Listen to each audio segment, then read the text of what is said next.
The Ickabog by J.K. Rowling. Watch until the end of the video to find out where you can get learning resources for the Ickabog. Chapter 3. Death of a Seamstress. The Beamish and Dovetail families both lived in a place called the City Within the City. This was the part of Shoeville where all the people who worked for King Fred had houses. Gardeners, cooks, tailors, page boys, seamstresses, stonemasons, grooms, carpenters, footmen, and maids. All of them occupied neat little cottages just outside the palace grounds. The city within the city was separated from the rest of Shoeville by a high white wall, and the gates in the wall stood open during the day so that the residents could visit friends and family in the rest of Shoeville and go to the markets. By night, the sturdy gates were closed, and everyone in the city within the city slept, like the king, under the protection of the royal guard.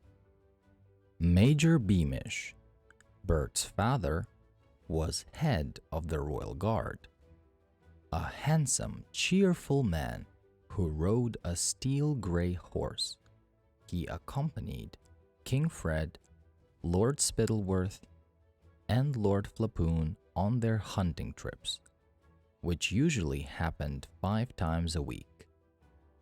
The king liked Major Beamish, and he also liked Bert's mother because Bertha Beamish was the king's own private pastry chef, a high honor in that city of world-class bakers. Due to Bertha's habit of bringing home fancy cakes that hadn't turned out absolutely perfectly, Bert was a plump little boy. And sometimes, I regret to say, the other children called him Butterball and made him cry. Bert's best friend was Daisy Dovetail. The two children had been born days apart and acted more like brother and sister than playmates. Daisy was Bert's defender against bullies. She was skinny but fast, and more than ready to fight anyone who called Bert Butterball. Daisy's father, Dan Dovetail, was the king's carpenter, repairing and replacing the wheels and shafts on his carriages. As Mr. Dovetail was so clever at carving, he also made bits of furniture for the palace.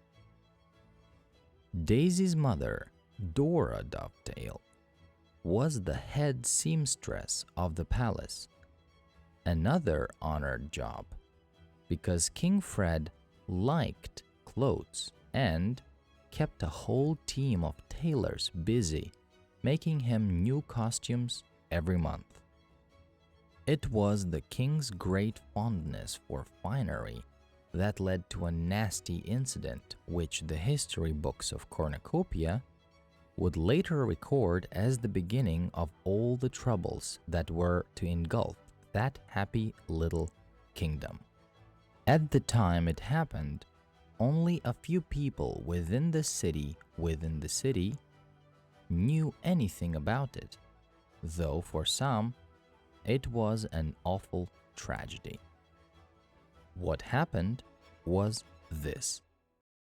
The king of Pluritania came to pay a formal visit to Fred, still hoping perhaps to exchange one of his daughters for a lifetime's supply of hopes of heaven. And Fred decided that he must have a brand new set of clothes made for the occasion. Dull purple, overlaid with silver lace, with amethyst buttons, and gray fur at the cuffs. Now, King Fred had heard something about the head seamstress not being quite well, but he hadn't paid much attention. He didn't trust anyone but Daisy's mother to stitch on the silver lace properly, so gave the order that nobody else should be given the job. In consequence, Daisy's mother sat up 3 nights in a row, racing to finish the purple suit in time for the King of Pluritania's visit. And at dawn on the 4th day, her assistant found her lying on the floor, dead, with the very last amethyst button in her hand. The king's chief advisor came to break the news, while Fred was still having his breakfast. The chief advisor was a wise old man called Herringbone, with a silver beard that hung almost to his knees. After explaining that the head seamstress had died, he said, "But I'm sure one of the other ladies will be able to fix on the last button for your majesty." There was a look in Herringbone's eye that King Fred didn't like. It gave him a squirming feeling in the pit of his stomach. While his dressers were helping him into the new purple suit later that morning, Fred tried to make himself feel less guilty by talking the matter over with Lords Spittleworth and Flapoon. "I mean to say, if I'd known she was seriously ill," panted Fred as the servants heaved him into his skin-tight satin pantaloons. "Naturally, I'd have let someone else sew the suit." "Your Majesty is so kind," said Spittleworth, as he examined his sallow complexion in the mirror over the fireplace. "A more tender-hearted monarch was never born." "The woman should have spoken up if she felt unwell," grunted Flapoon from a cushioned seat by the window.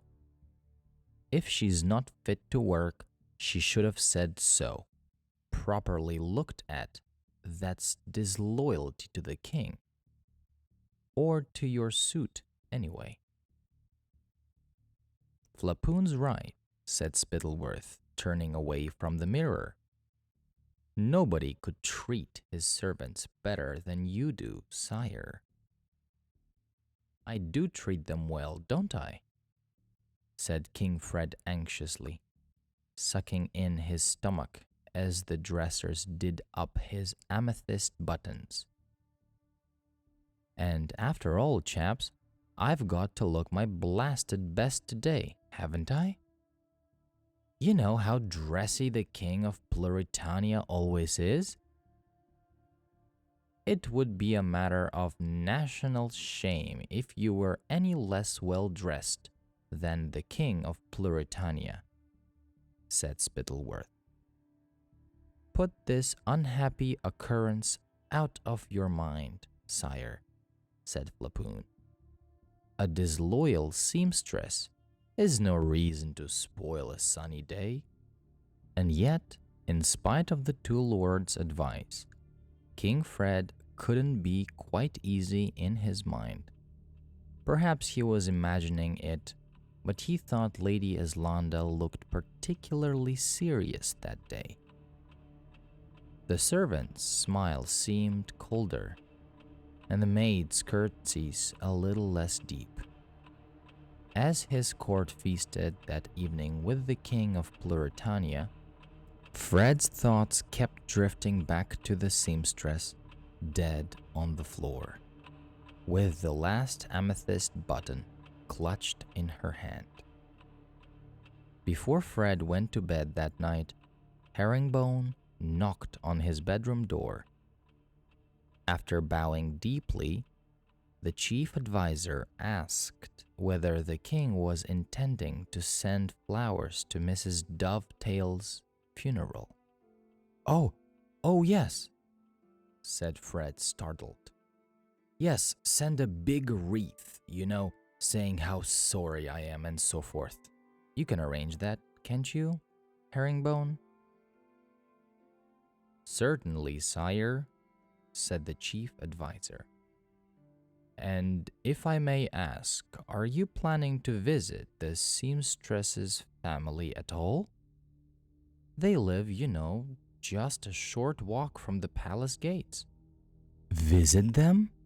Said the king pensively. Oh, no, Herringbone. I don't think I'd like. I'm sure they aren't expecting that. Herringbone and the king looked at each other for a few seconds. Then the chief advisor bowed and left the room. Now, as King Fred was used to everyone telling him what a marvelous chap he was, he really didn't like the frown with which the chief advisor had left. He now began to feel cross rather than ashamed. It's a bally pity, he told his reflection, turning back to the mirror in which he'd been combing his mustaches before bed. But after all, I'm the king, and she was a seamstress. If I died, I wouldn't have expected her to. But then it occurred to him that if he died, he'd expect the whole of Cornucopia to stop whatever they were doing, dress all in black, and weep for a week, just as they'd done for his father, Richard the Righteous. Well, anyway, he said impatiently to his reflection, life goes on. He put on his silk nightcap, climbed into his 4-poster bed, blew out the candle, and fell asleep. But before you go, check out Studi's The Ickabog Activity Book for Chapter 3. Discover the mystery at teacherspayteachers.com/store/studi. Link in the description below. Subscribe and like.